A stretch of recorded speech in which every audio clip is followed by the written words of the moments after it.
Welcome to Tales from the Waystone, a Starless Interlude. There are 7 episodes. This is one of them.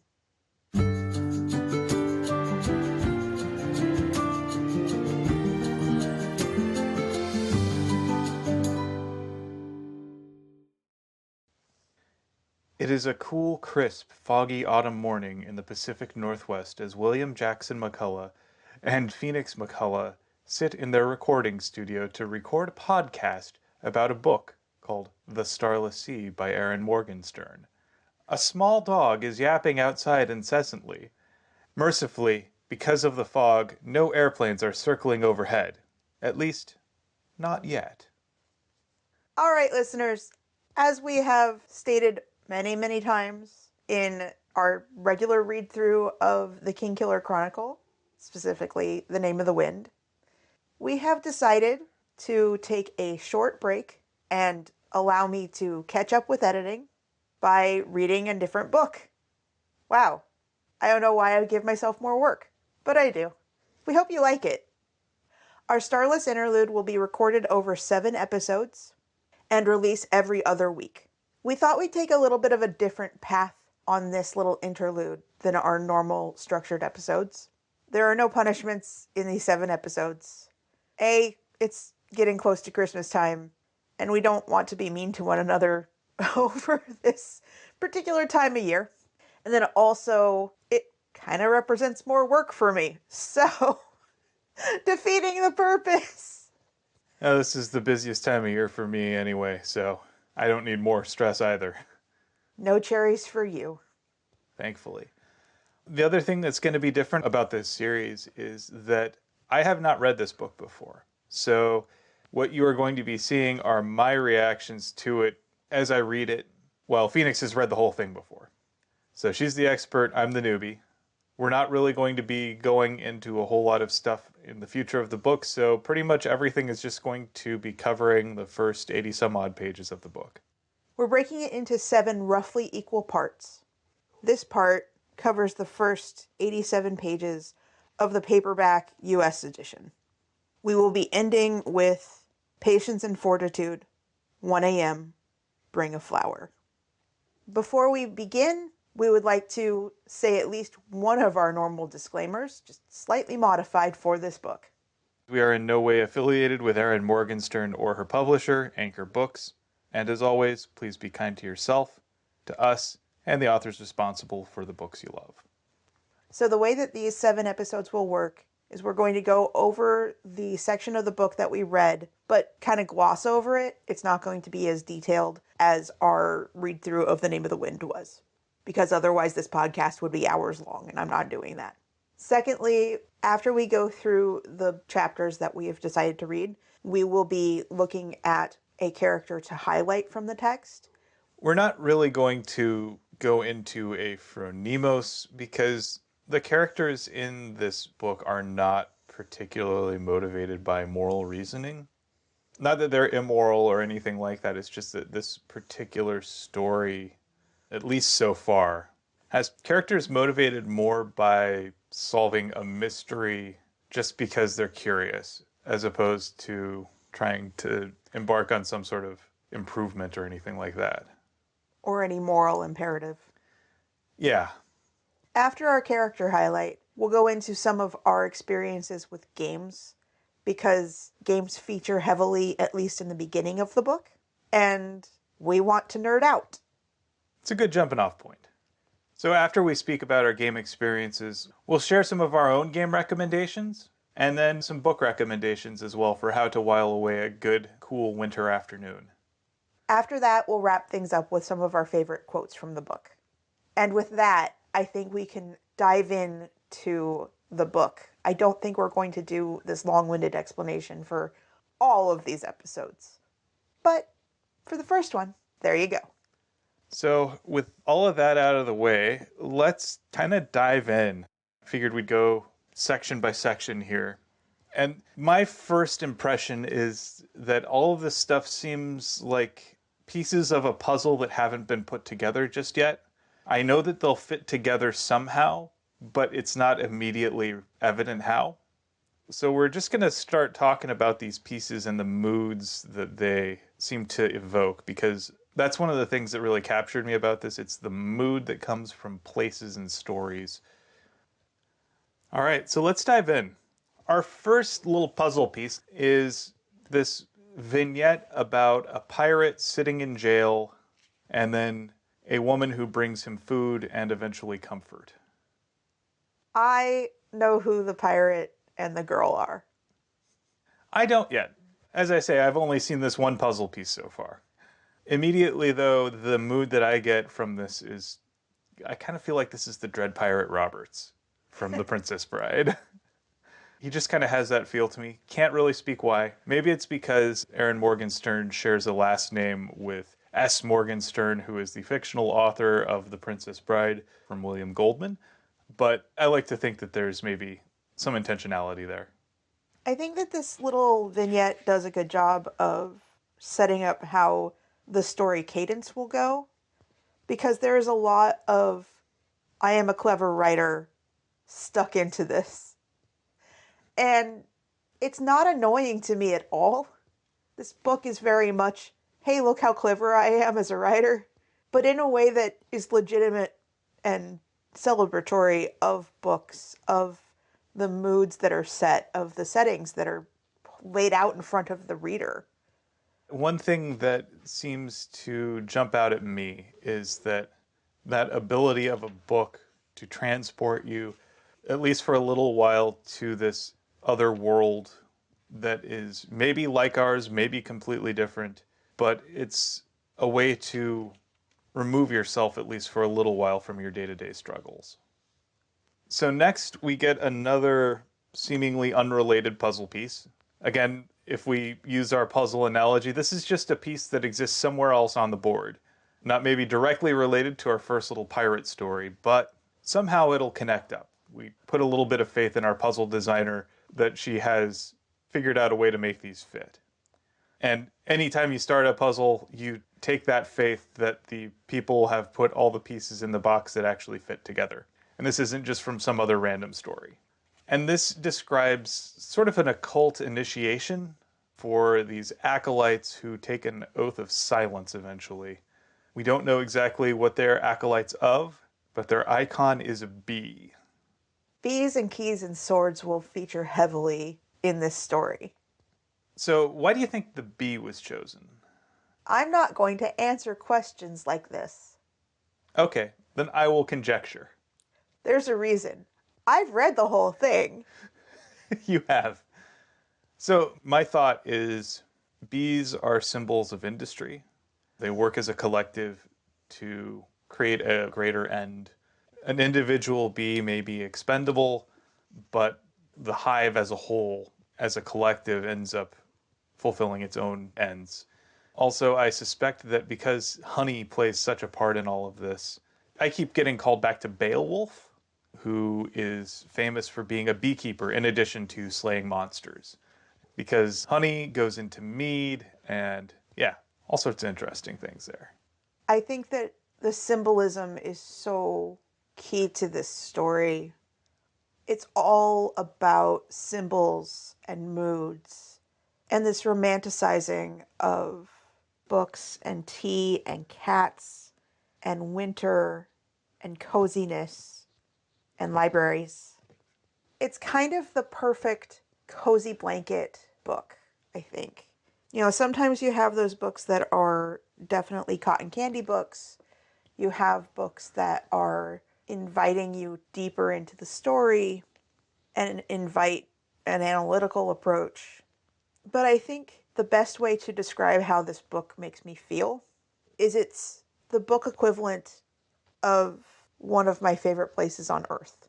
And that is the Sylvia Beach Hotel in Newport, Oregon. It's an over 100-year-old hotel. It creaks and sways and it's on a cliff above the ocean. There's fireplaces. In the fall and early winter, you can look outside and see the storms or see the sunset. It's full of comfy couches and books and author-themed rooms. It's full of love and it's full of book lovers. and there's a cat. And there's mulled wine available in the evening if you are able to stay up until 10 o'clock. There is a book-themed restaurant in the bottom of it. Wonderful breakfasts, and if you can go to the table of contents for dinner, it is much more than a meal. It is an experience, and it is a place that encourages camaraderie and meeting new people who are also just in love with books. And that's why I wanted to read this, and from the second that I started the audiobook, it just especially with Zachary's story. Which brings us to our next little vignette about a fortune teller's son taking a shortcut through an alleyway on his way to school, where he finds this mural of a doorway. Again, with the author going, I'm clever, talking about how the 11-year-old is like, I know there's a word for this particular type of almost real painting on the side of a building, but I don't know what it is. And my brain was like, it's trompe-l'oeil. And then a couple pages later, we find out that, yes, of course, now he knows that it's a trompe-l'oeil.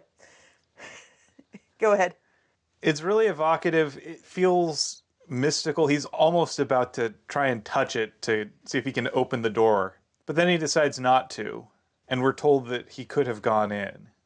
So he's about 11, and he's in that stage where the mystical versus I want to be an adult are warring with one another.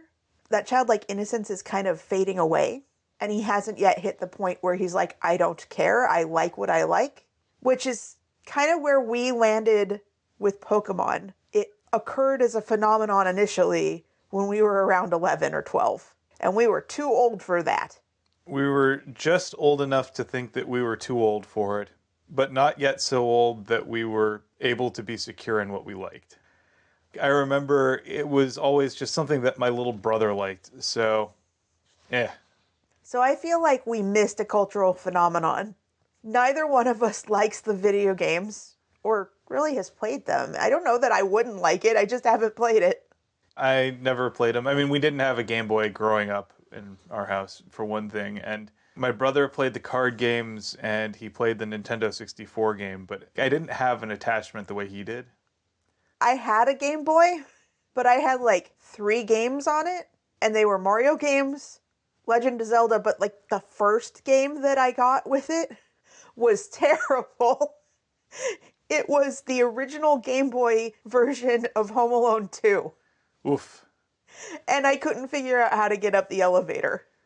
I mean, that's like just one step removed from E.T. in terms of how bad a game adaptation can be.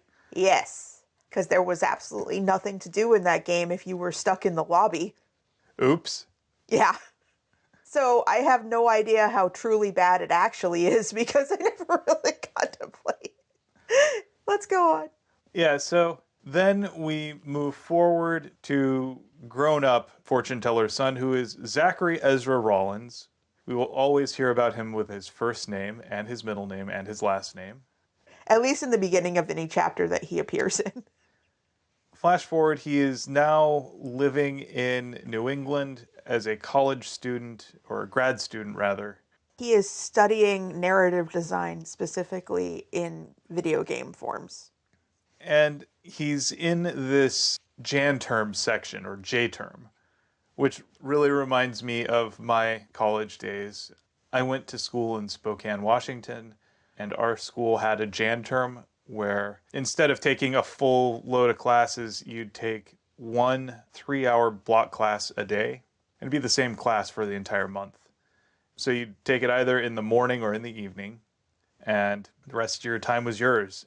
Taking a morning Jan term class was great because you'd go to class, do your thing, and then afterwards you had the entire afternoon to do whatever you wanted, whether that was go skiing or go hang out in the library or go watch a movie or just sit down and read, because you did have homework.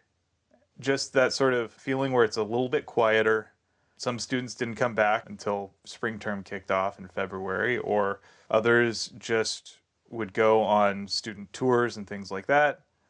Jan term was always kind of a fun little break from normal school life. And at Zachary's school, it's kind of similar to that. They don't have any formal classes, though. So it's all independent study and student-led symposiums and things like that. And this is where it kind of gets into my college memories. I went to school to be a game designer. Not what I'm currently doing, but I still really loved the experience. There are discussions about narrative games and narrative in books versus games, and choose your own adventure, and this discussion happens around games as art. And I gotta say, I find the debate over whether or not video games are art or games are art to be really stupid. I hate that just so much. It's so useless to me because I don't think that there is a Venn diagram of circles that are separated that say this is art and this is not. I don't even find that the idea of a Venn diagram with overlap of there are some games that are not art, there are games that are art and games, and then there's art that is not games. I find that stupid because walking simulators, as they are derisively known, they're still games. They're still something that someone put together with a beginning, an end, and a goal. Whether that goal is to experience a narrative and only experience a narrative, much in the way that Dear Esther is, you can still choose your own path and you get the narrative in different chunks and different orders, and your experience will be different than someone who did it in a different order. But there are things that get lumped into that, like Journey or Flower, or just this whole host of other. How did you put my favorite genre of games? Charming indie game, probably about grief or some. Shirt. Yes. So that's my preferred style of game. Generally speaking, I like using games as a way to kind of understand things that are going on in my head. And a lot of these charming indie games that are about grief or something do that really well for me. But I also do enjoy things that allow me to just beat the ever-loving crap out of pixels. Because sometimes you just need to let your anger out. And sometimes those games are made so well and feel so good to play, to just zone out in. And it is not a waste of time. And those games can also be art. Are movies art? I mean, they can be, certainly. Are books art? Certainly they can be. It's kind of a pointless task. Usually it involves either aggrandizing the ego of the person who is expounding on what is and isn't art, and doing so by taking a intellectual dump on someone who actually put a lot of work into something. Because the fact is that even the worst book, movie, game, or painting or whatever represents hours and hours and hours of work that someone clearly had to put effort into doing. Also, a lot of learning that someone had to put effort into doing. You can't just make something without learning how to make it, even if that process of making is how you are learning. Like, I look at something like Manos, The Hands of Fate. This is an objectively terrible film. It's janky as all get out. The camera was broken, so they couldn't use a shot that was longer than 30 seconds. So there's all sorts of weird camera choices there. The actors were all amateurs. The whole thing was made on a lark because the director was just some guy who was like, well, I'm a fertilizer salesman. I bet I could make a movie. That can't be that hard, can it? It was really hard to make, turns out. And the whole thing was a disjointed mess. The performances range anywhere from terrible to abjectly terrible, but it was by no means easy to do that. It took a lot of money, it took a lot of time, and a lot of effort, even to get a bad thing. Point being, no matter how bad something may work, someone worked really hard on it. Probably. Now, not all of that happens in this one vignette of Zachary's story. There are little bits and pieces peppered throughout that kind of interrupt his story, but his is the main narrative. But we get introduced to our kind of MacGuffin item, which, fittingly, is a book. But it turns out that the first 3 chapters of this book are the first 3 chapters of the Starless Sea. Naturally, when Zachary reads about his 11-year-old self, he freaks out. I mean, wouldn't you? Yeah, I mean, if it was something that I remembered and was revisiting over my life and going, what would have happened if I had opened the door that was clearly painted on a wall? Yeah, I'd probably go, wait, I was the only one that knew about that. It was painted over when I came back. It almost reminds me of that bit in The Dark Tower where the characters have to save Stephen King from a van accident so he can write The Dark Tower. Spoilers for however old the book that is, but yeah, that was both goofy and kind of cute, I gotta say. I don't think it was remotely clever, but I do think it was kind of cute. But yeah, I like the way that Zachary is described because it's almost this hyper-real version of someone like me, where clearly he has anxiety issues, clearly he would rather be an introvert and cozy and curled up with a cat rather than out at a party. He's slightly socially awkward, and he reads about himself in a book and then he goes and hides in his closet. I like how vivid and how real he feels. So, to tie into the details, because this book is very much all about details, behind the barcode, which mysteriously hasn't really worked at the library at the school, but when you peel off the barcode, there is a bee, a key, and a sword imprinted on the cover. So one of the things also that I noticed about this section, particularly in his adventures at the library, is one of the student librarians is assisting him, and she's introduced reading crime fiction, in this case Raymond Chandler.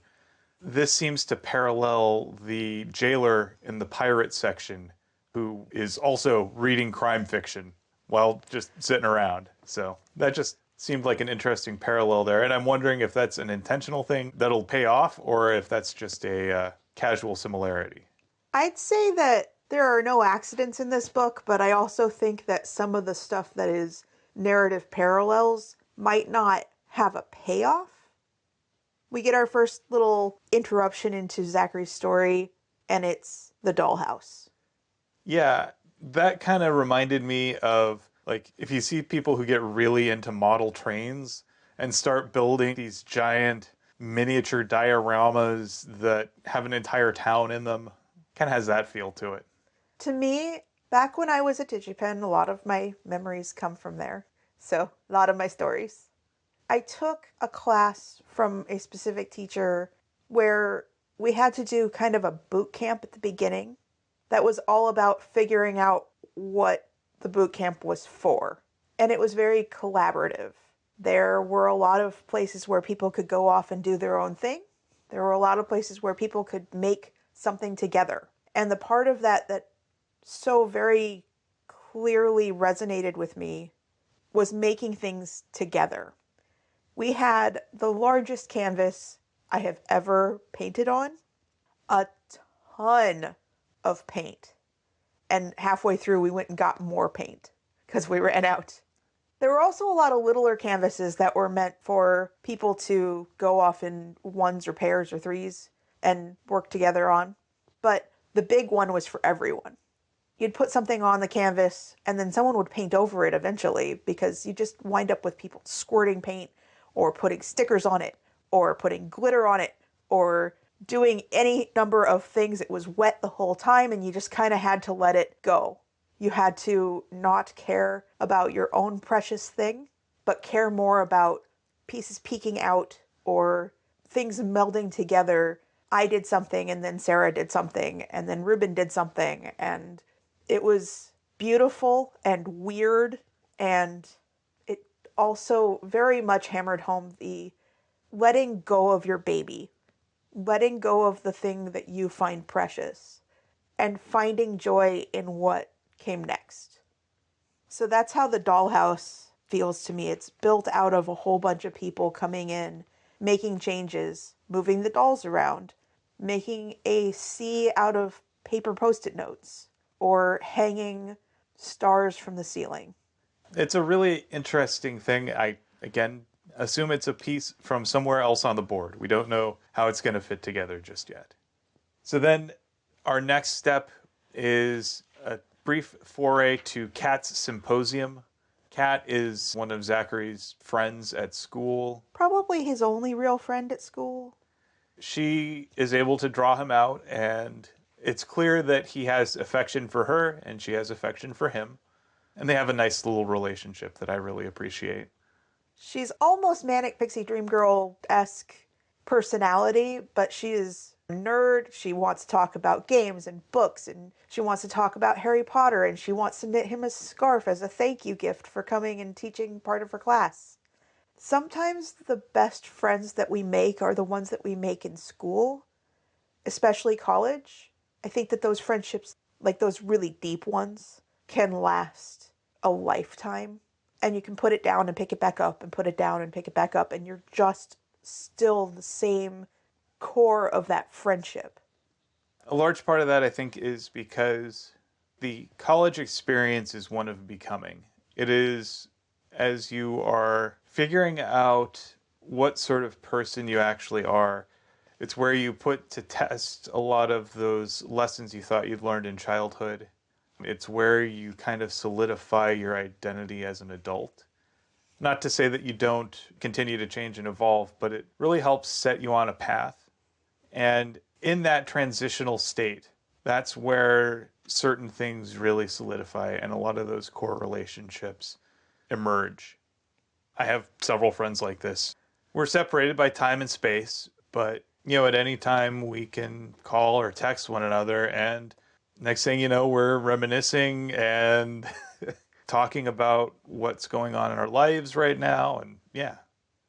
I know at one point, one of your best friends and you wound up having a conversation about stresses around the political nature of the US a couple months ago. And I'm not part of that core of that friendship because I wasn't at school with you and I didn't make that clear, solid core thing with him. But he's someone who, while we have different interests, he meshes really well with us. Well, and he and I probably wouldn't have gone out of our way to hang out together, but we just got put together because of the random lottery that is freshman roommate assignments. And that turned into this lifelong friendship that's now almost 20 years old. In a way, I can credit him with part of how our relationship started because you were on a trip to see him get married. Yep, that's right. I'm sure that you were sitting there at all of these events just kind of on your phone, being somewhat social but also antisocial. Yeah, every now and then I'd have to sneak away to chat with you. That was 10 years ago. Yeah. Time flies. Yeah, that friend now has 3 kids. Yep. And at least 1 dog. I think 2 now. Kat's class is where we have our conversation about games as art. Again, I don't find that to be a very useful distinction. I think narrative experiences can be art no matter what the narrative experience is. So then we have our vignette about the kid who has to watch over a book.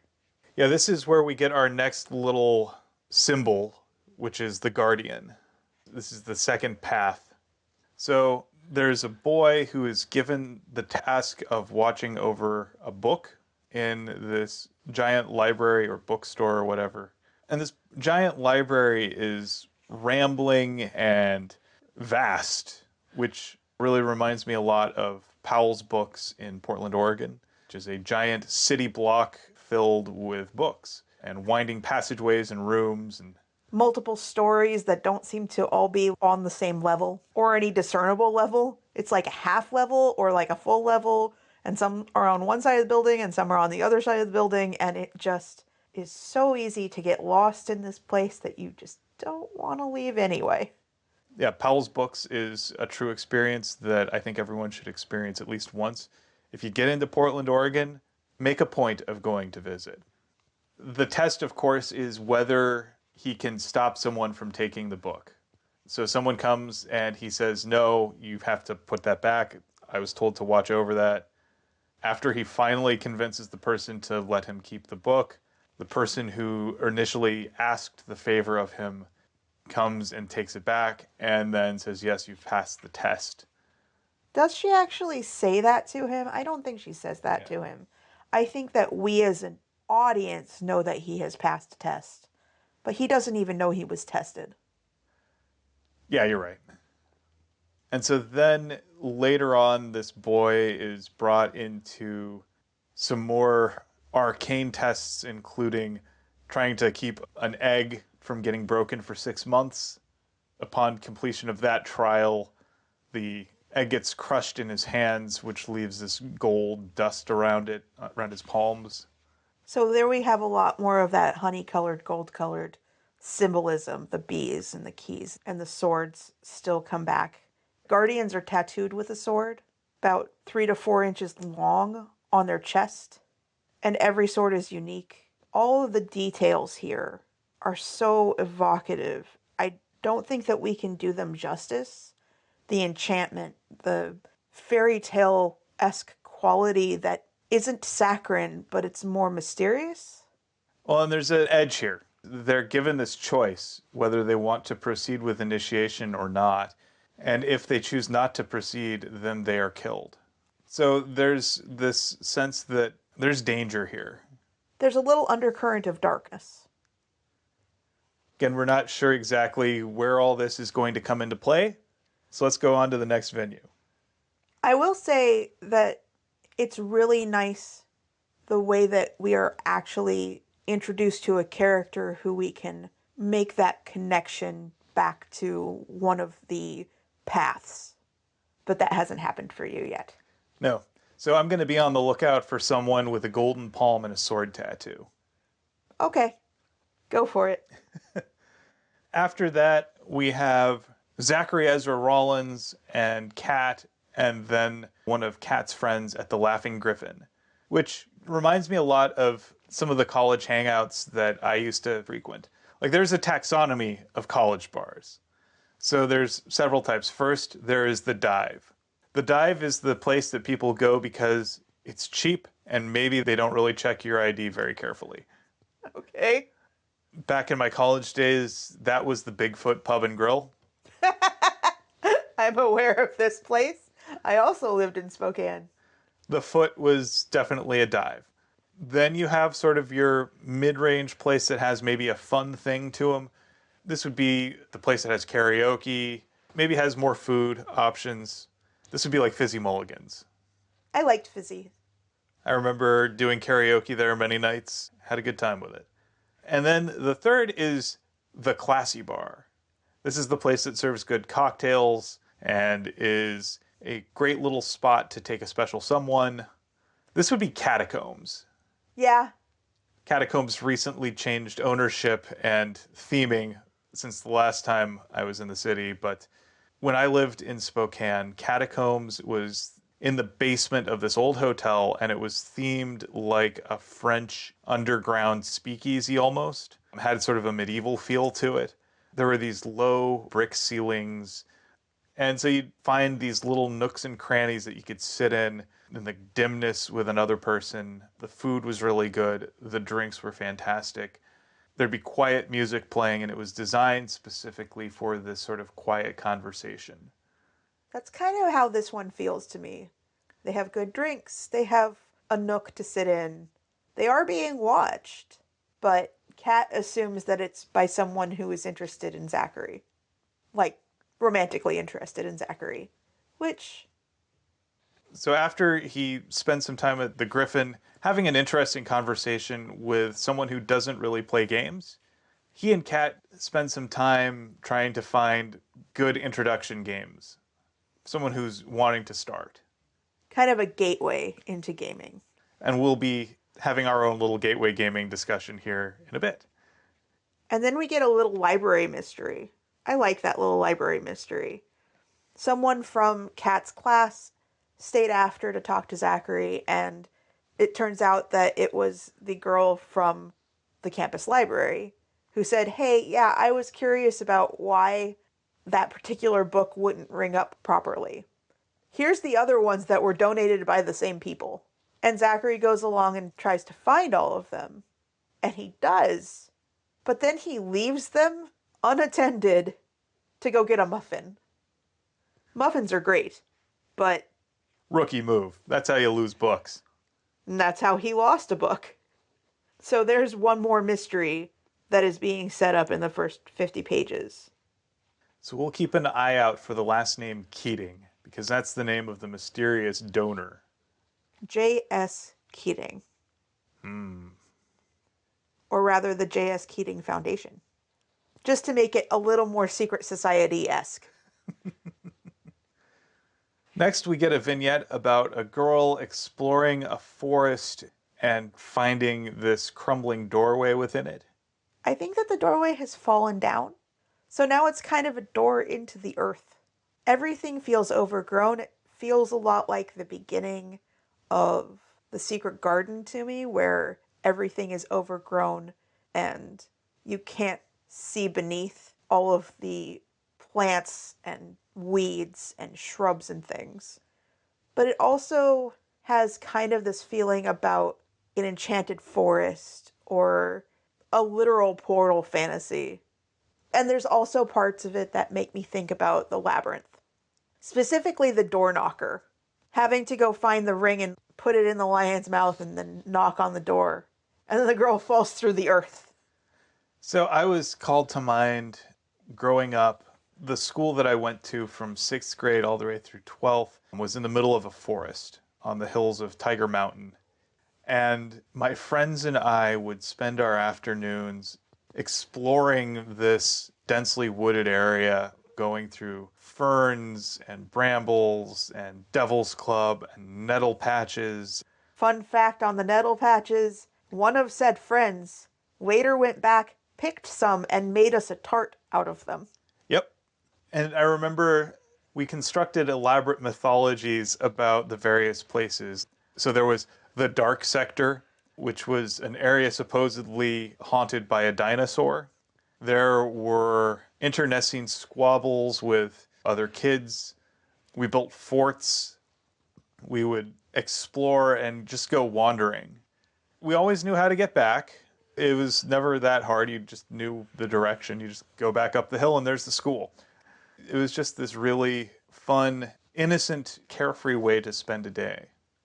And that's really the feeling I got here as well. Back to Zachary's story. He has Googled the name of his book, Sweet Sorrows. He has looked up what the Keating Foundation is, and he has tried to look up the Bee and the Key and the Sword and all these other things to help him figure out the mystery, the answer to why he shows up in a book. And he finds out about this charity ball, book-themed charity ball, that happens in New York. And so to continue on with our romanticizing of very specific details that seem to be common amongst book lovers, he goes to New York on a train. Train travel is my favorite means of cross-country travel, I have to say. It's not the most convenient way. It is not always the most practical way, and it is certainly not the fastest way, but it is one of the most relaxing ways. If you want to just enjoy the journey, a train can't be beat. Yes, I went cross-country on a train 2 different trips. One I don't remember at all because I was under 3 years old. It was how I moved from Alabama up to the Pacific Northwest when I was 3. The other time I was 12, and I have an association with trains and books and games. And I know I've told this story before on the podcast, so I won't go into too much detail. But again, I had an original Game Boy, and I took a cross-country train trip from Washington to Virginia. And I don't know if you know this, but Wisconsin and North Dakota and South Dakota are boring to look at for a 12-year-old who is stuck on a train. So the girl in the next cabin over lent me 2 of her games. And I fell in love with both of them. They were Legend of Zelda Link's Awakening and Mortal Kombat for the Game Boy. I remember my first real train experience. I took a trip to Alaska with my aunt. We took the train from Anchorage up to Denali National Park. That was the best way to see the countryside. I remember we were in this sort of observation dome car, so you could see a complete vista of the mountains and the trees and the streams and rivers. You could see wildlife, you could see all sorts of stuff. And at one point, I mean, everyone had their cameras out constantly and was just going nonstop. And my aunt's roommate, who was traveling with us, who I absolutely adore, she looks out the window as we're crossing a bridge over a river, and there's some fly fishermen out. And she, at this point, just goes, "Look, everyone, people." And then immediately, someone on the train just goes, "Eagles? Where?" And then everyone is just out randomly taking photos, figuring I'll probably get a picture of an eagle somewhere. I got to do this quick. Oh my goodness. And I mean, this is the days before digital cameras, so that meant that people had to go develop their film. They couldn't just delete it if they discovered it was nothing, you know? Oh, that was great. We had so much fun on that trip, and I could sit down, I could read, and I could look at the countryside, have a hot cup of tea or hot cocoa or what have you, and kind of just enjoy the trip. You got to actually experience it in a way that you don't if you're traveling by car or plane. The fact of the matter is that the people that you go on a trip with also can affect your experience of the trip. You and I have very similar ideas of the perfect vacation. Go somewhere pretty, nose in a book. Yep. Your parents do not have this same thought of what a vacation is. They are, let's go camping and then sweep the forest. Yeah. As it appears on the front deck of a yurt. Let's be together and active and talking the whole time. I remember Facebook stalking you before we started dating. Creepy. I wanted to figure out if you were going to murder me in my sleep when I shared a room with you at PAX. And there were photos that were recent of a vacation that you took with your whole family down in Florida.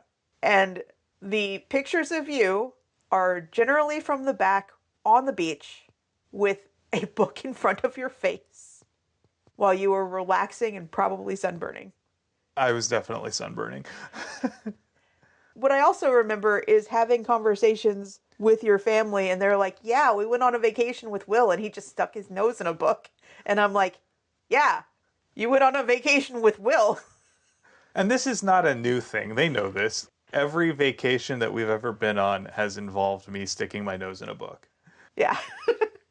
But back to the train, we get a little bit of why you shouldn't go on a train in the snow. Because even with the best of plans and intentions, snow has a habit of impeding moving vehicles. As we continue on, we get more people that Zachary interacts with that may or may not be people that are going to be important later. But someone borrows a pen. And in books like this, someone doesn't just borrow your pen. So there's probably something more to it. Yeah, that's a weird detail to bring in there if it doesn't mean anything.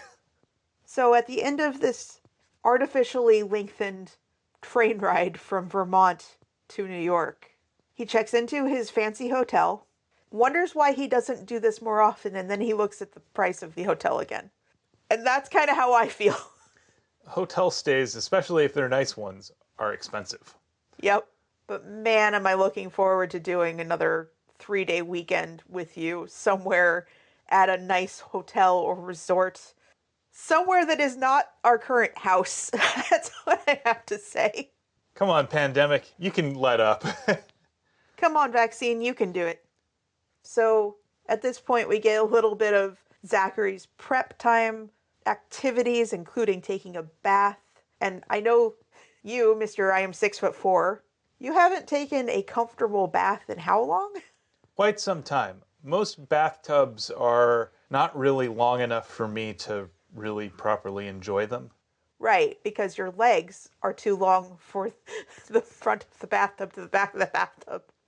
It's not a comfortable experience. I mean, I'm short, and I still don't have a comfortable experience in most bathtubs. But man, it'd be nice to get one that was. Yeah. But I like this romanticizing of clawfoot bathtubs and then realizing that the practicality of them is just non existent. And how lovely and luxurious a bath can feel when it's in a properly sized tub. And one that actually holds temperature. Yes. He gets ready for the party that he has signed up to go to. I guess if you make a donation or what have you, you can go to the party. You don't have to have a formal invitation from said party people. And it's at this place called the Algonquin Hotel. But before we get to the Algonquin, we get our first mention of the name of the book, The Starless Sea. It isn't the first mention. The first mention shows up with the Acolyte. Ah, okay. But it calls to mind the way that books transport the reader and the writer to this different world and this sort of eternal library where visitors can lose themselves for however long. They can drop in and drop out. They can hunker down and be all cozy, or they can go and explore. I love the description of the Starless Sea. Again, I highly recommend you read the book because the prose is enchanting and it's engaging. And I will do no justice to it in our little kind of gloss over of the events of the story. Back to Zachary. He has chosen to leave his glasses because have you ever tried to wear glasses and a mask at the same time? So he puts contacts in. His phone and some of his other personal belongings at his actual hotel because he can't get a room at the Algonquin. And we get transported kind of at the door of this hotel into almost that speakeasy feel that you were talking about with the catacombs. They've got a fancy bar, they've got a dance floor, they've got all sorts of nooks and crannies where people can go have private conversations. They can see and be seen as they so desire. And those fancy cocktails are generally book themed. So, one thing also that I want to point out is that because this is a costume party, Zachary has elected to borrow a mask from Kat, and he is now dressed as the man in black from The Princess Bride. Or more accurately, he is just himself with a mask on, as will be pointed out by someone in such a lovingly described costume of Max from Where the Wild Things Are. This is so enchanting to me. The idea of having an allusion to a character in a story rather than it being a direct costume of said character. Something where you have to kind of puzzle it out and figure it out. And one of my favorite examples of this in real life, we have gone to a lot of places like PAX or Comic-Con or Geek Girl Con or what have you.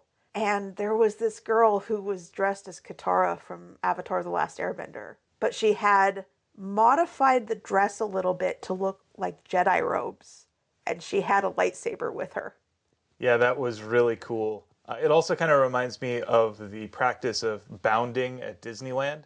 So Disney has a strict rule where adults are not allowed to go in costume as Disney characters because they don't want to confuse kids who might think that they're part of the park. So a lot of adults who enjoy the experience, what they'll do is they will find streetwear that is appropriate to wear as a general guest, but that alludes to specific characters through colors and shapes and things like that.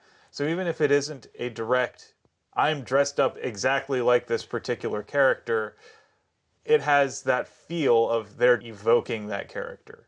This has that same sort of feel to it. There is description of the party, which reminds me of the section of Labyrinth where the Goblin King and Sarah are dancing in this ballroom. It feels comfortable and lived in, and almost like you can smell the hotel, and it smells the way that a 100-year-old hotel might smell.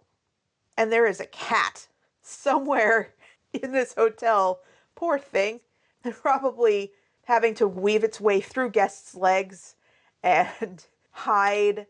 Depends on how outgoing the cat is. I've had ones that are like, people, scurry, scurry, scurry under the couch. And I have had ones, like our current ones, that are like, people, I must sit in your lap. This is one of those things that really reminds me of Sylvia Beach. Their hotel cat, Shelley, is a delight. She's always looking to find a comfortable spot to just relax. So you'll find her sitting on rollaway beds or chairs or where have you. Or in the rooms, because they'll leave the doors open when there's no guest. It's a game of where's Shelley all the time. And sometimes you'll find Shelley on a guest's lap while they're reading, and it's so nice just to have a cat and a book and a fireplace and a blanket. But yes, Max, we get the impression, is important.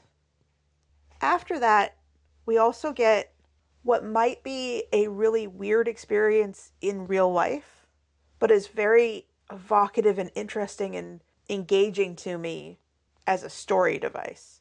Zachary walks into a room, it's dark, and someone starts whispering a story to him.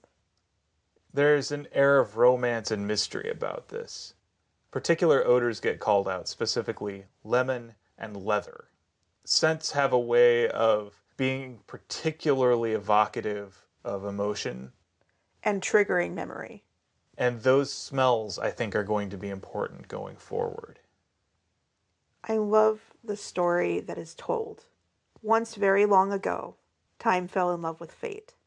The story feels a lot like the little vignettes that we have gotten about the pirate and the girl, or about the fortune teller's son. But it's being told to Zachary instead of being in a book.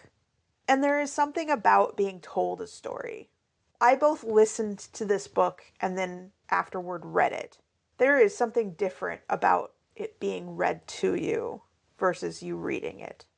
When I was little, my dad read to me all the time. And there's something very special about a very good reader telling you a tale. And I think that that works really well, especially with fantasy novels or things that are very intimate.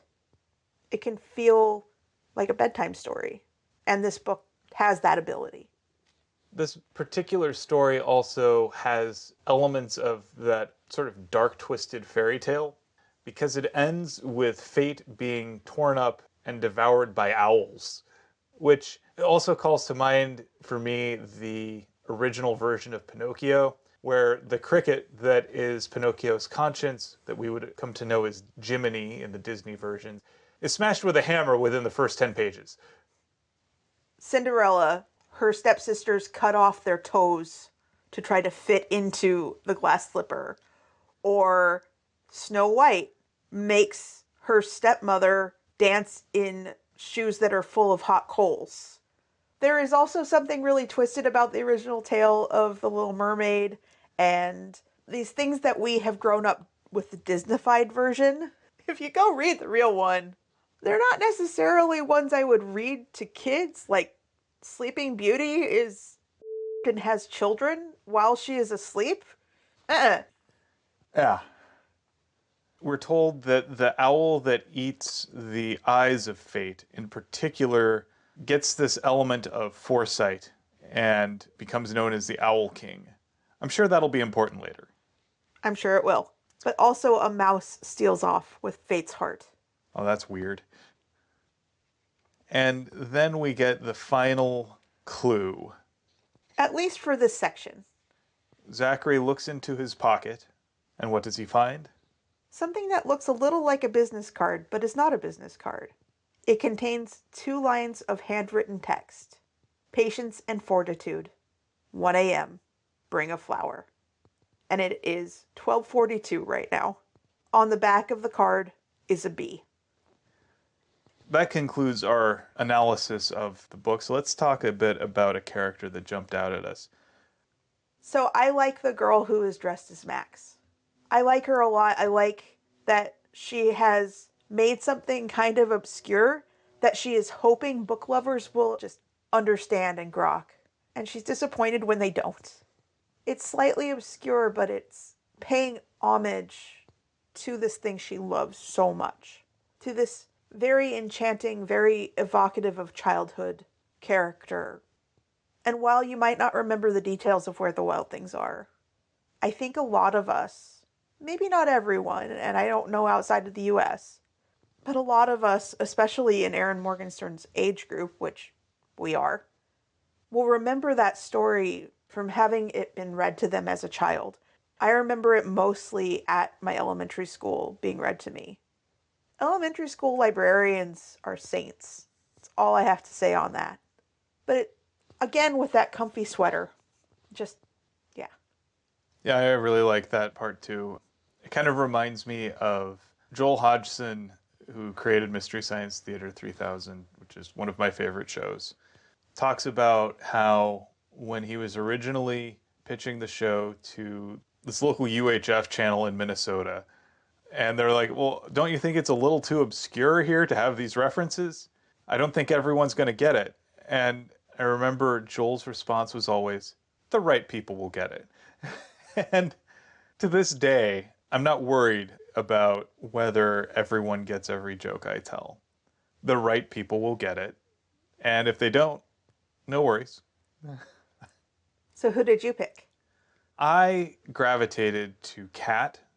I really like the way she approaches experiences. So she's looking at creating these multimedia art installations and she gamifies them in interesting ways that emphasize that interactive approach. So she is looking at how to craft an experience so that there is a mechanical element, there's a narrative element, there is a visual element, a tactile element, auditory, and even a smell element. Just so that there is something that really can create an immersive experience where someone can go and experiment and explore.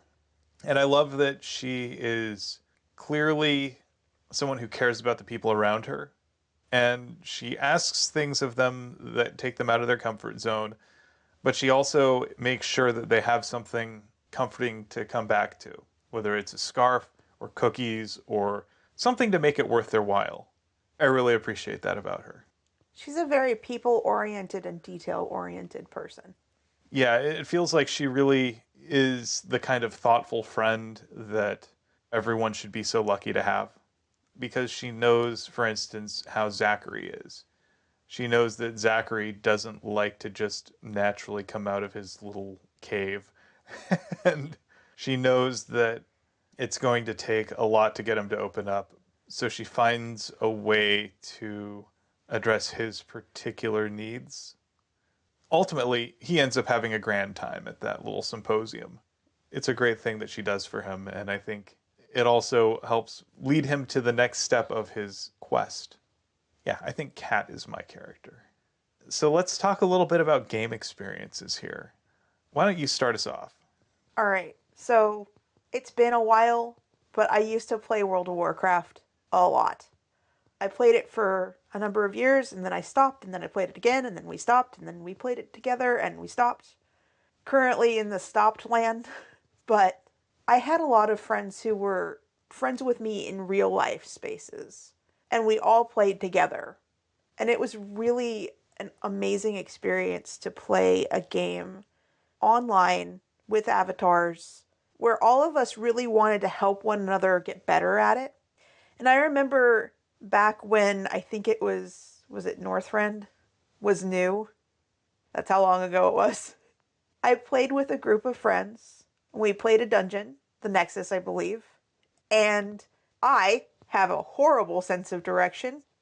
It doesn't matter if it is in a game or in real life, I have a horrible sense of direction. Will is nodding his head. And I got lost in the dungeon. Somebody had to come and get me because they were all ready to do the boss fight, and I was off somewhere else where there were things going to spawn again really soon, and I was playing my shaman who was off healing spec at the time, so not the most boom boom of shaman. So we got back, set up, start fighting the boss, and then one after another, the mage went down, and then I went down, and then our priest and our tank, and the warlock's just fighting the boss fight at the end all by himself, and I'm just watching my res timer and going, when is it going to happen? When am I going to? And I'm watching the health bar of the dragon, and I'm watching my res timer. And right before our warlock dies, I can pop, and I get the last shot off, and it kills it. And we're all like, yes! Because we're all on I think it was a vent call. And we're all just like jumping for joy over the fact that we managed to beat this thing. And it's such a good bonding experience considering at the time, I think we were in 3 different states and we all had this shared experience together. And I love that feeling of fellowship.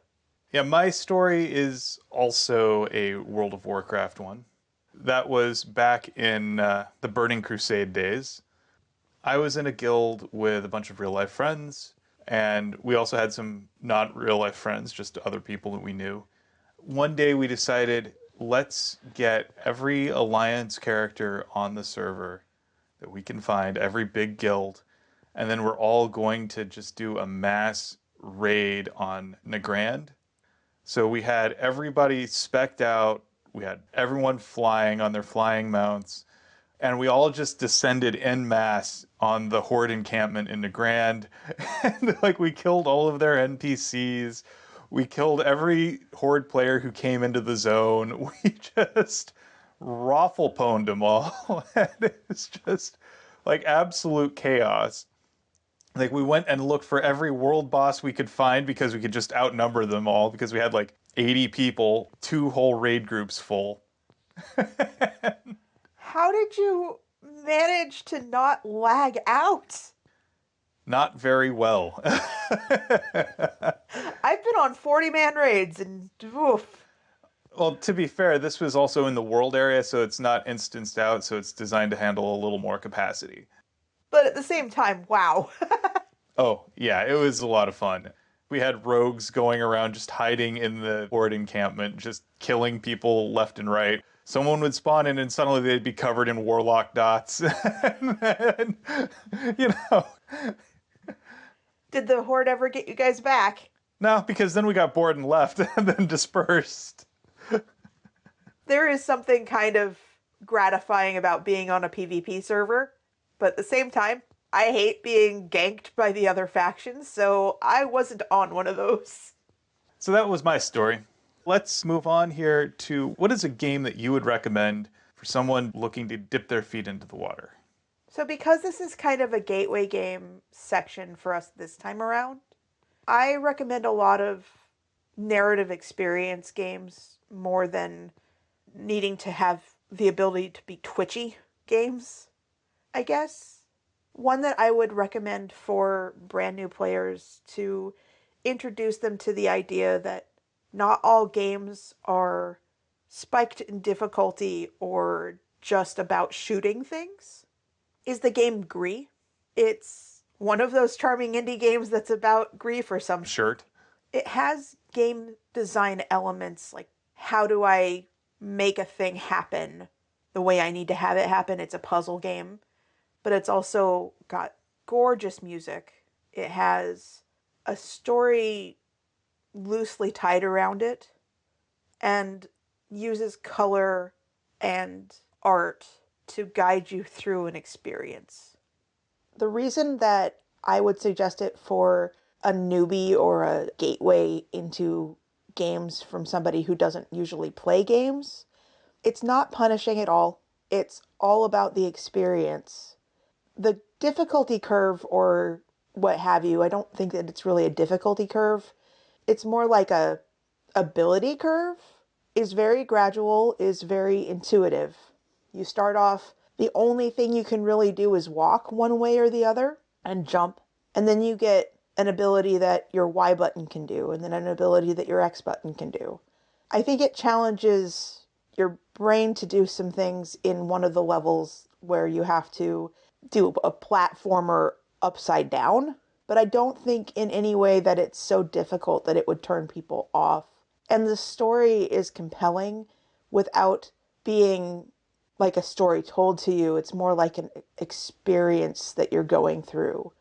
I've watched you play it numerous times. The thing that strikes me is there isn't really a concrete narrative so much as a series of moods.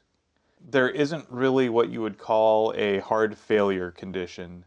So you're never in a situation where you have failed and now you have to start all over from the very beginning or anything like that. In fact, actually, there's no failure, there's no character death. And I like what you said about moods because the game is also about building color back into your world, and it uses that color story so very, very well. It maps, like so many of the indie games that I love, really well onto the stages of grief. It's meant to, but it uses color like red for anger because that's such a passionately felt emotion, and that red just works.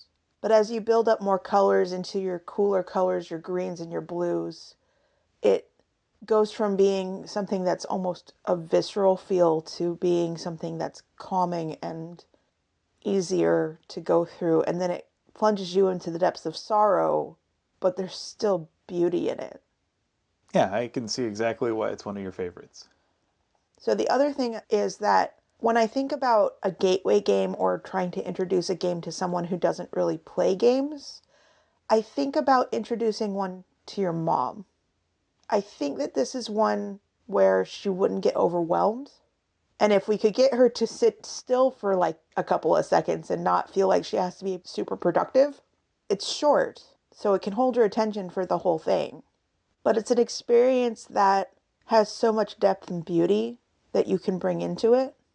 Where I think her preconceived notion of what a video game is, I don't know, Call of Duty. More likely Mario. Possibly Mario. But I think that your parents still have a little bit of that demonize it as video games are bad to them. And I would really like to show them something that's a beautiful experience. And that's why I would choose something like this. Yeah, I could see my parents having a good time with it. Especially my mom, I think. For her mind, she just generally thinks that video games are low kids entertainment, that they're hyperactive and filled with noise, and I think it would be interesting to see her play a game that counteracts that narrative, where it's a game that's meditative and thoughtful with a gentle progression, where there is no combat, there's no fighting, there is no danger. There's not combat in that there is not any stakes if you fail, but there are a few instances where anger or sorrow or grief catch up to the character, and the music and the tone and the action that is going on are no longer as gentle, but they're not a truly dangerous thing. You never die in this game. This is one of those ones that if you have someone who feels like video games are that low children's entertainment, which there is absolutely nothing wrong with those types of games. Those types of experiences are valid and valuable. But if you have someone who feels like they like stories and narrative and beautiful things and has that appreciation for maybe cinema or like artsy cinema, let's say, there are definitely some games that are out there that might be able to draw them in and find value where maybe they thought that there wasn't any. So my example is going to be Hades. So this is a relatively recent game. Just got its full release here at the beginning of October. It's by Supergiant Games, and I'm surprised that you're choosing that as a gateway game. Yeah, so here's why. This is a game where failure is to be expected and it's also rewarded. The tagline that I would give to it is that which kills you will actually make you stronger. It's difficult, certainly, but it's also designed in such a way that with each failure you come back stronger, and it actually does reward practice meaningfully. instead of just killing you with difficulty, you're rewarded. And you get better at it as you go along. And you get more powerful as you go along, even if you die. And you're expected to die. Especially if you die. Actually, you're not going to get more powerful if you don't. Yeah. It also has a fun narrative element, especially if you are someone who has spent a lot of time reading Greek mythology. I have really been having a blast finding all of these callbacks to a lot of these stories that I read in my college days. I strongly recommend Hades. It's easy to pick up and put down too, though you probably won't want to. I know, we're actually both playing it right now, and I didn't choose it because I knew you would probably want to talk about it. I like that we're both playing it. We get a slightly different experience out of it depending on which one of us was playing.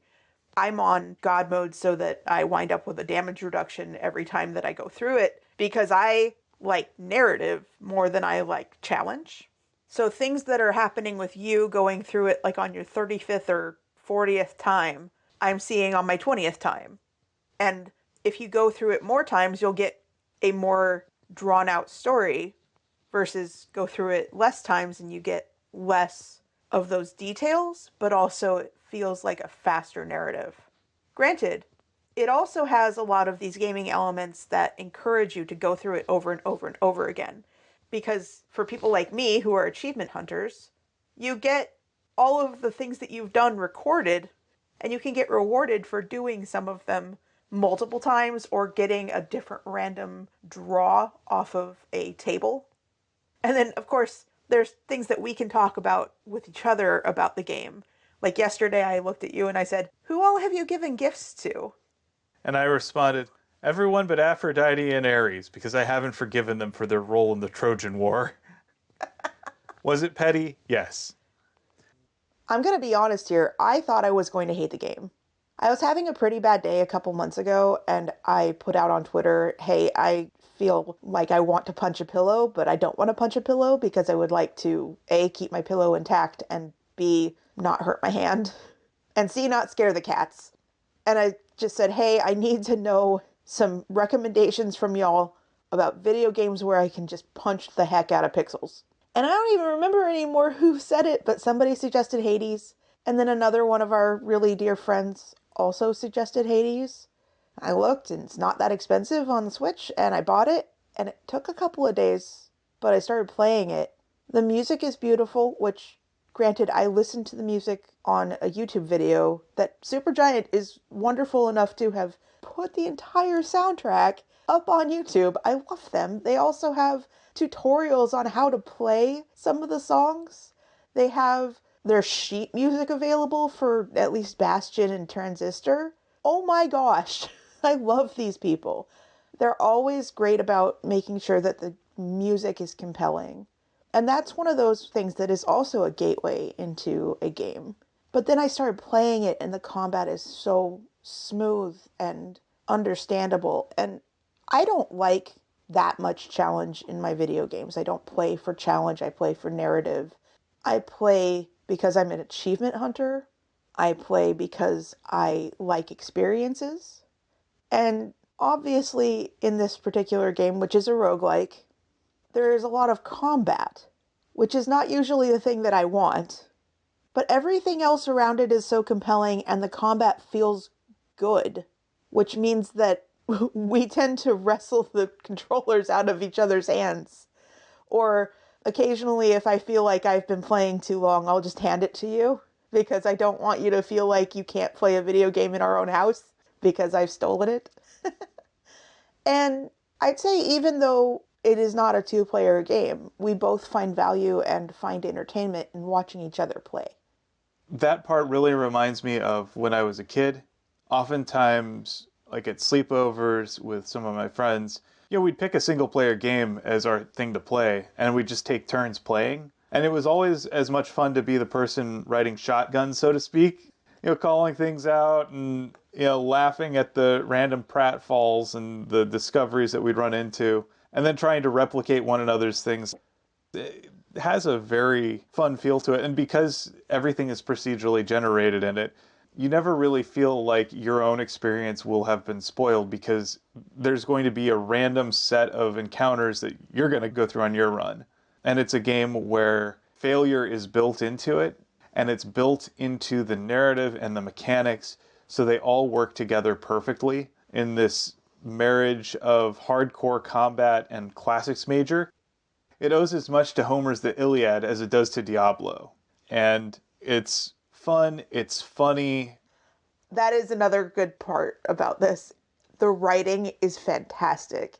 It's entertaining, and it's just that kind of sly humor that just makes me giggle. And Zagreus has this fun relationship with just about everybody. He's alternately this kid who's compassionate to the people who live in his house, and he's also that rebellious teenager who's snotty to his dad. Petulant. Petulant is the word that I would think. Petulant. He's got a little of that. There's drama, there's humor, there's empathy, there's pathos. It's really fascinating, just all the way throughout. But moving on, let's talk about book recommendations. I'm going to go ahead and choose The Ocean at the End of the Lane. I like these near reality fantasies. I like folklore. I like feeling like maybe this could really happen. And I like current fiction that has allusions to older stories. The Ocean at the End of the Lane also has some of those romanticized books and magic and cats. And I really enjoy a lot of Neil Gaiman's writing. So my recommendation here is going to be William Goldman's Princess Bride, the good parts version, which is the literary book of The Princess Bride that the movie was based off of. I love the movie. That's how I found it. But then when I read the book, I fell in love with it even more. It's a story about stories in many ways. Its central framing device here is of a publisher trying to track down a rare version of S. Morgenstern's The Princess Bride. And it really speaks to the way that you can have this central story that is a little bit different for everyone who reads it, and the way that we all have our own the good parts version of any given story. Or once you really internalize a book, you just kind of skip the parts you don't like to get to the stuff you love. That's also reflected in the movie as well. This is the perfect marriage of source material and adaptation. I feel like the version of The Princess Bride that the grandfather reads to his grandson in the movie is the same book that the editor in the book is always referring back to and editing and changing and inserting snarky commentary about as well. I'm a sucker for long drawn out footnotes that deliver great jokes. Hence your love for Discworld. Yep, Discworld is what introduced me to that, and The Princess Bride is in that same tradition where the footnotes are the best place to get the jokes. That's where you can have those weird little rambling asides. It's just one of my favorite things ever. If you have the opportunity, read The Princess Bride. It's just a great read. Now I have a question for you. When was the first time you saw the movie? How old were you? So I first saw the movie when I was 11 or 12. I was in 6th grade, and it was in fencing class. It was a day where we only had 2 people present, so our coach was like, well, we don't have enough people here to really do a full session here. So here's what we're going to do. We're going to watch The Princess Bride. This has some of the best stage combat you'll ever see. So it's interesting that you say that, because the first time I saw it was in an acting class where my acting coach was saying, this is the best stage combat that you'll ever see. The thing is that it was choreographed by a champion fencer, a guy named Bob Anderson. Same Bob Anderson that I'm thinking of? Did he have anything to do with Star Wars? Yes, he did. Same guy. So when the characters are talking about Benetti's defense, or Agrippa, or Capoferra, those are actual fencing manuals that have been incredibly influential throughout the history of Western swordplay. So the characters are referencing all of these real historical things. Now, I don't know if they involve elaborate spin moves or anything like that, but they're real, and the footwork is real, and everything is built around this play of both movement and dialogue, and all of this works together to tell the story of who these two characters are. And this is true of every fight scene in this. We see when Inigo and Wesley fight, we see that they both enjoy a challenge because they both start off using their left hands when they are right-hand dominant people. We see that these are two people who respect craft. We see that these are people who are witty and fun and honorable combatants. Initially, they start off as foes and eventually become friends by the end of the movie.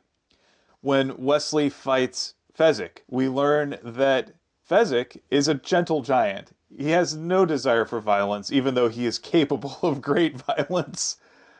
We learn that he is happy to fight gangs for local charities.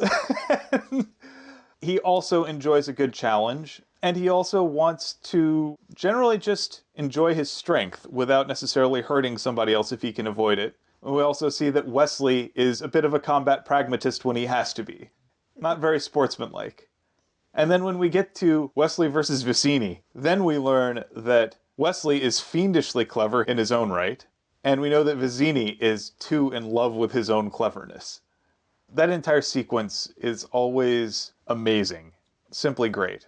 Across the board, it's charming, it's funny, and it comes across that way in the book too.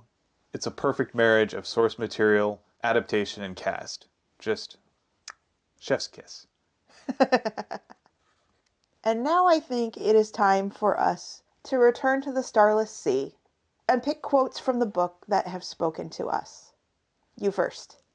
All right. So my quote is, "Yet all things change with time." I think that this speaks to the limits of nostalgia, how comfort is all well and good, but we change, and so our relationship with the things that we have grown up with changes. We see new things in them, and we see new things in ourselves. At a certain point, you have to grow beyond that comfort zone and look for something new, and you have to accept that your relationship with something is going to change.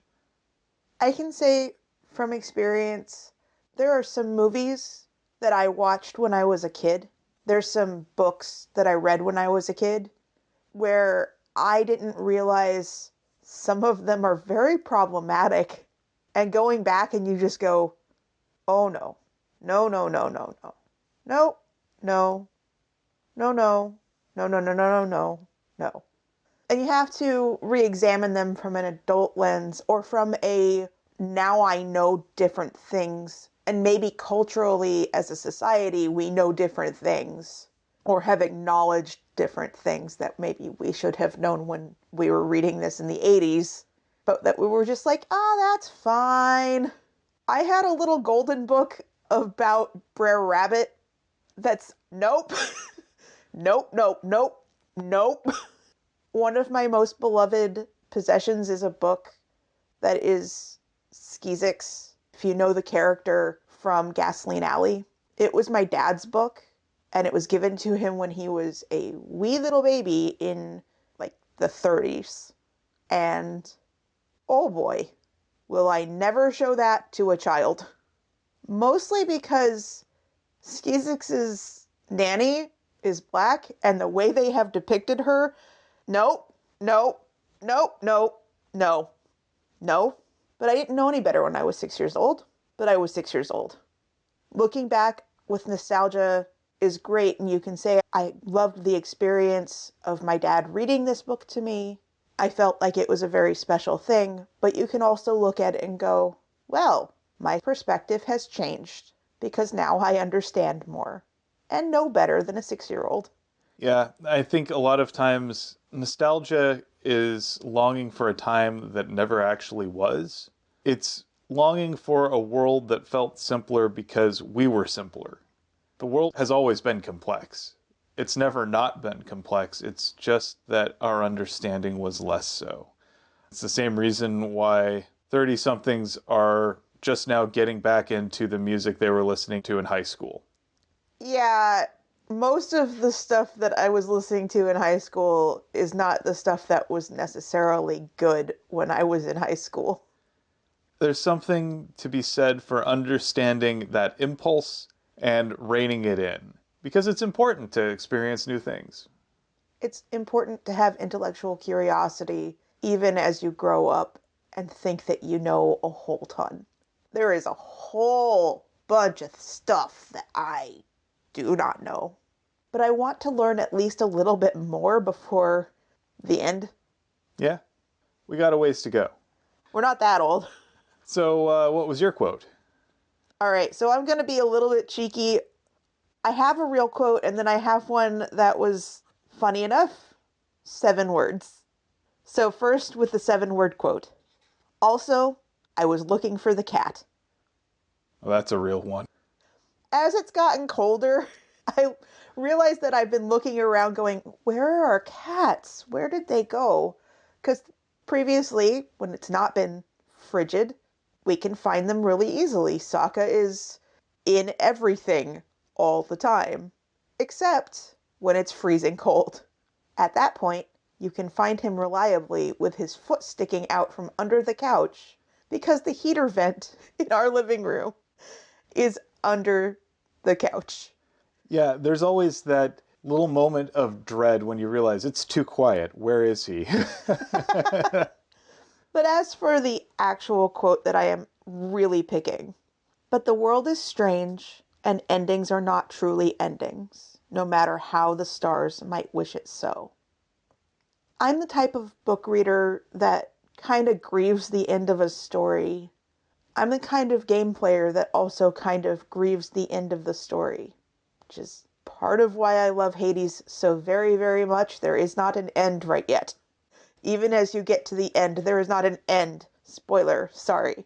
But because it's a roguelike, you should just expect that you're never going to find an ending. Because things will start again. The ending of one story bleeds into the beginning of another story.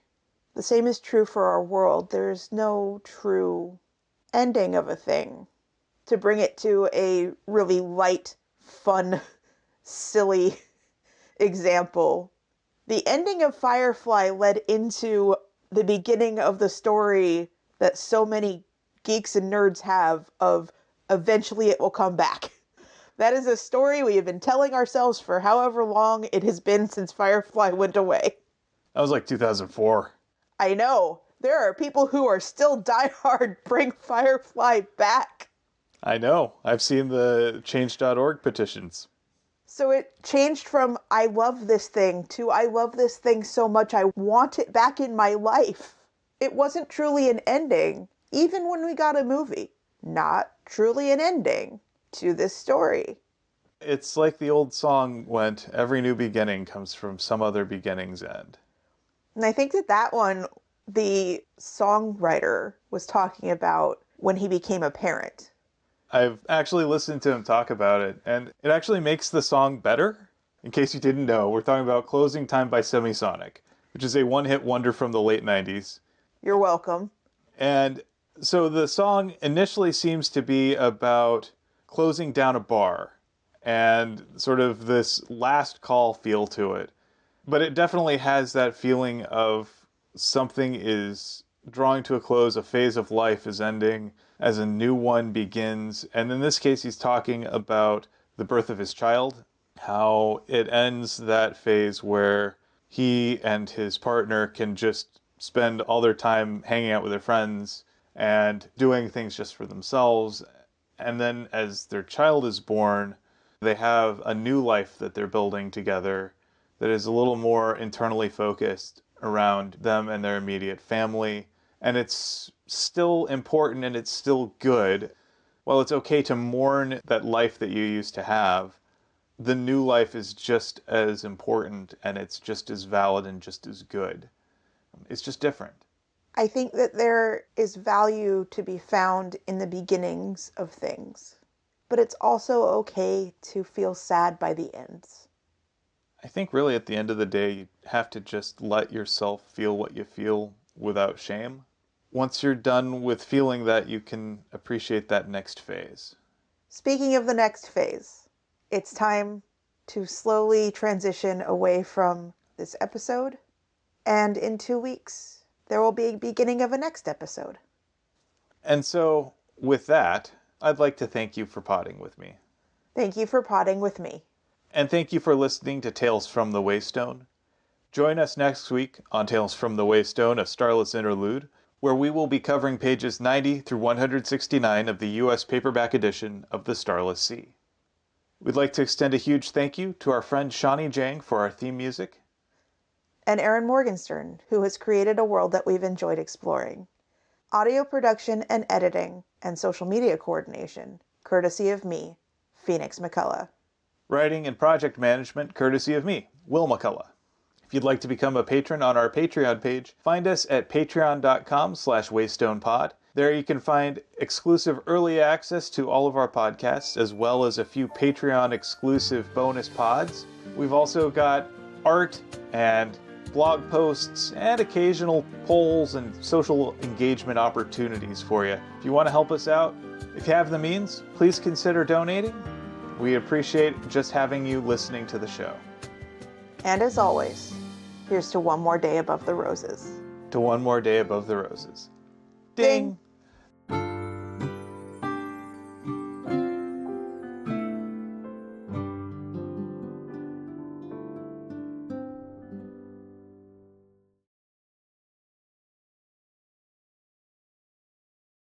Airplane.